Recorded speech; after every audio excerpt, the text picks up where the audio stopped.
And I want to thank Brad Lander.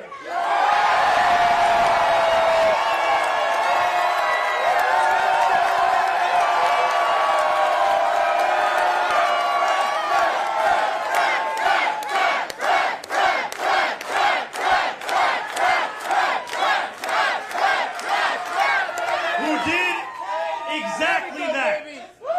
Together we have shown the power of the politics of the future. One of partnership and of sincerity. Let's go! There we go! Today, 8 months after launching this campaign, with the vision of a city that every New Yorker could afford, we have won.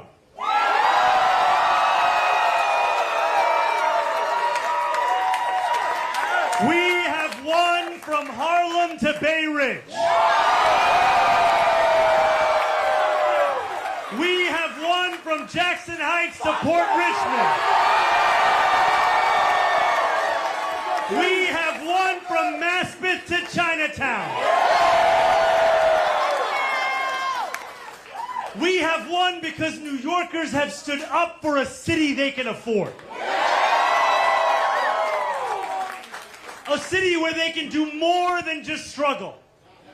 One where those who toil in the night can enjoy the fruits of their labor in the day. Where hard work is repaid with a stable life. Where 8 hours on the factory floor or behind the wheel of a cab is enough to pay the mortgage. It is enough to keep the lights on. It is enough to send your kid to school.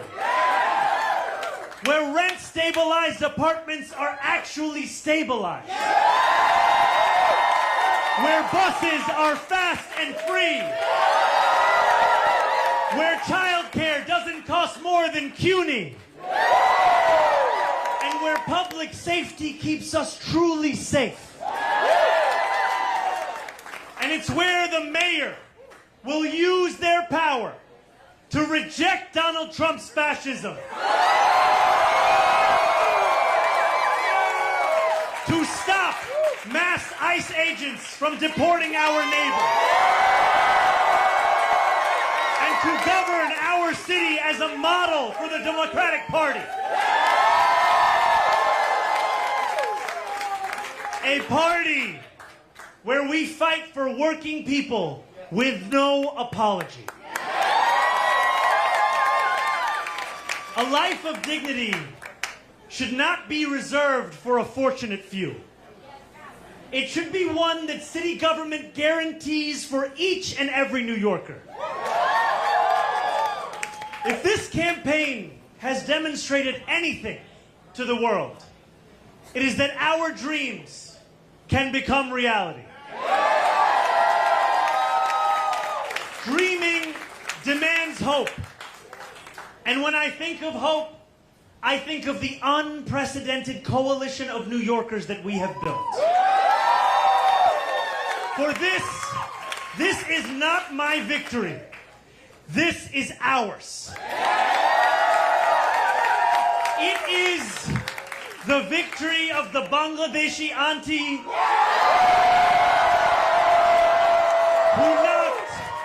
who knocked on door after door until her feet throbbed and her knuckles ached.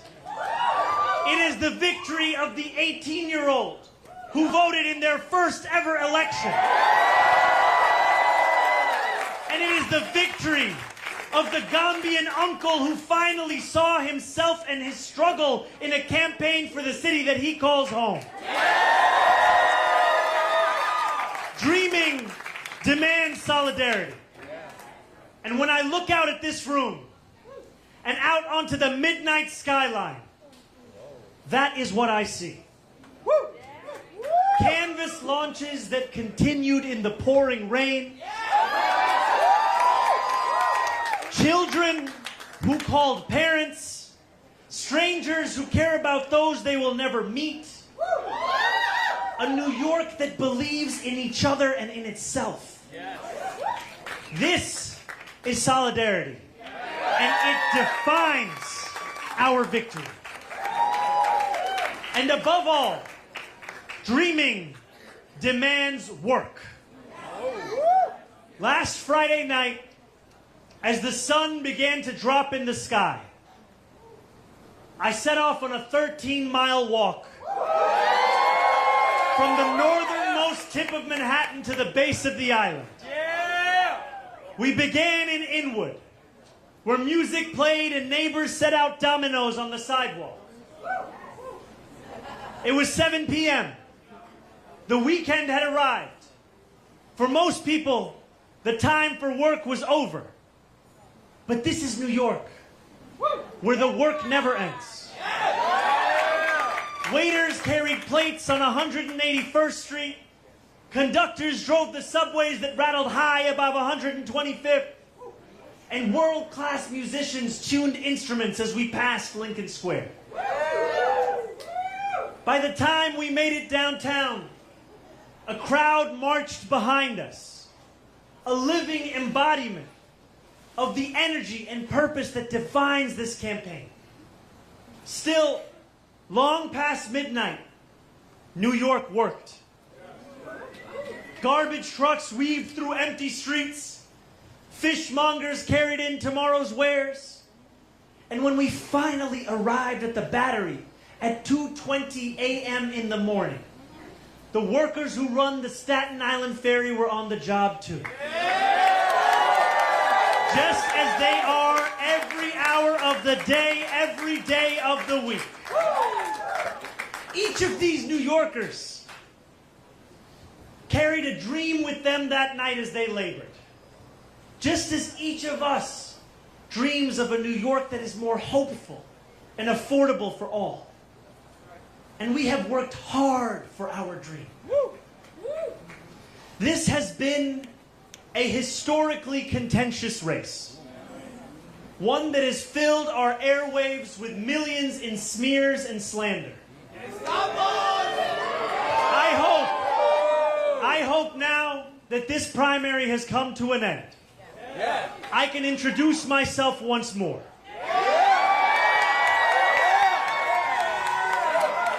Not as you've seen me in a 30-second ad or in a mailer in your mailbox, but as how I will lead as your mayor. I will be the mayor for every New Yorker. Whether you voted for me, for Governor Cuomo, or felt too disillusioned by a long, broken political system to vote at all, I will fight for a city that works for you, that is affordable for you, that is safe for you. I will work to be a mayor you will be proud to call your own.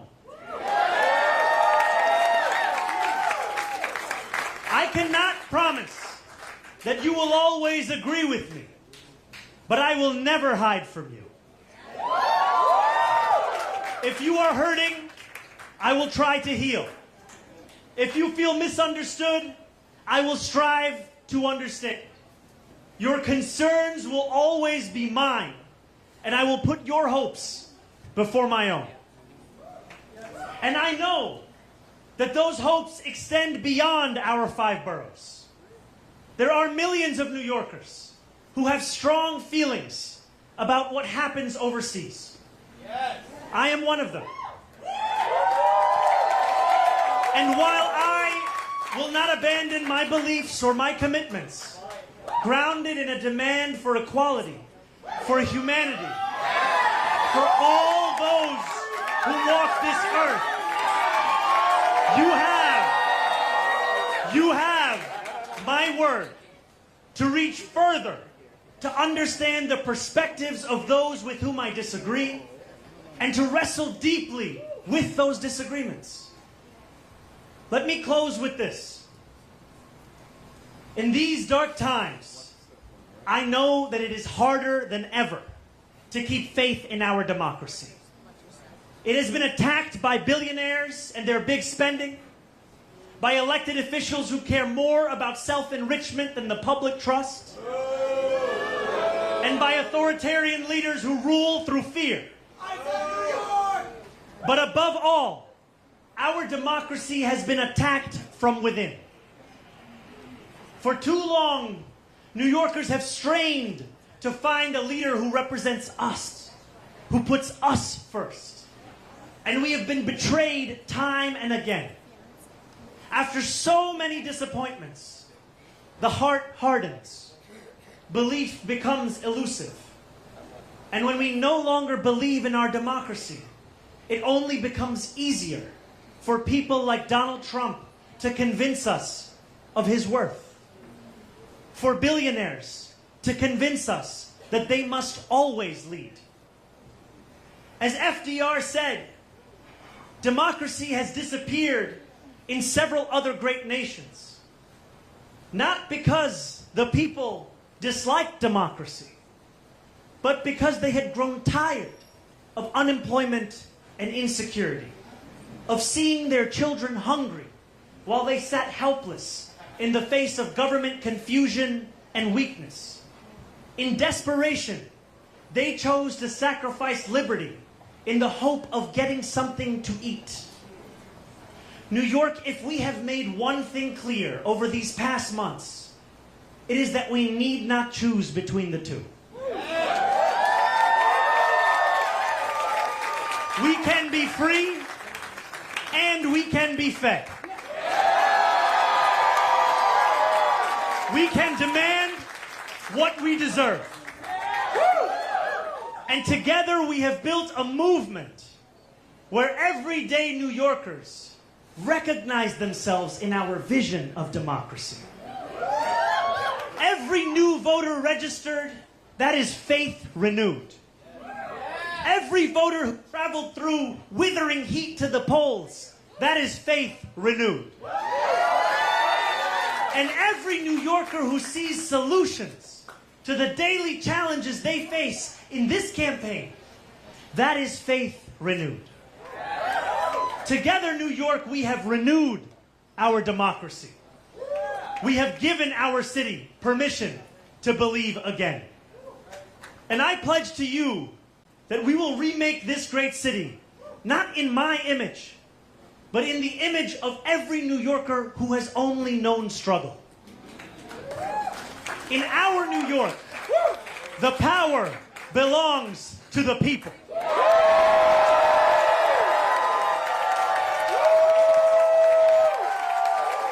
And as I thank the people that are here with me today, and as I thank the incredible leaders who have long fought for those people, who are here across this crowd and across these 5 boroughs and standing next to me in the Attorney General of this state, in the Public Advocate of this city, in our Congresswoman, Nydia Velasquez, in our Controller, Brad Lander, and in every single person who believed in this campaign long before it was easy to do so. And you believed when it was difficult. We dreamt in the night, and we are now building in the dawn. That new day, the one that we have yearned for, the one that we have struggled for, the one that we have knocked for, have texted for, have called for, the one that we have obsessed over. That new day is finally here, my friends. And it is here because you have delivered it.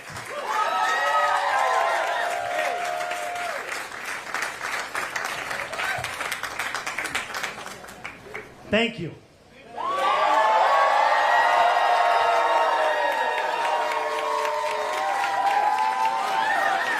Mamdani! Mamdani!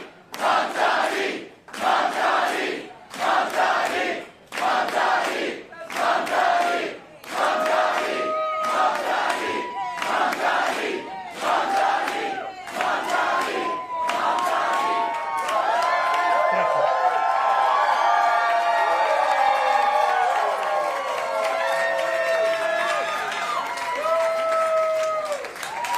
Thank you.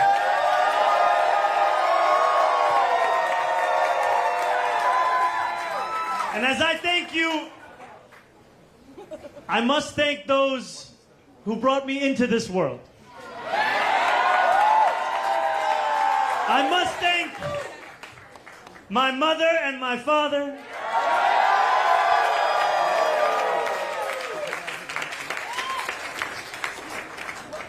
Mira and Mahmoud.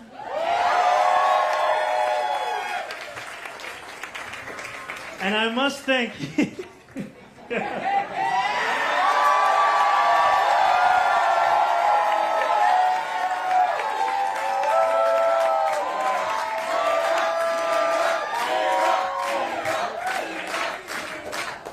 and I must thank my incredible wife, Rama Duaji.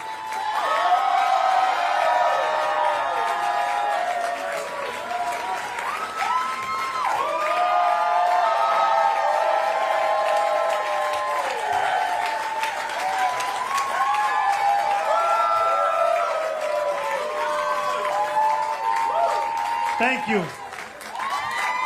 Thank you so much.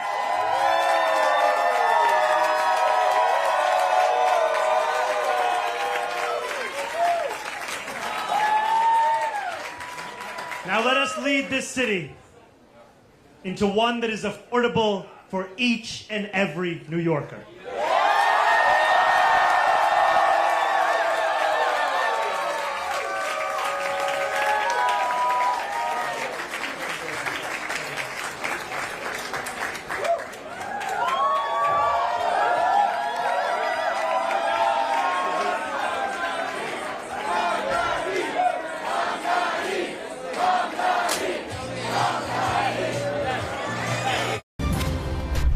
This has been breaking news.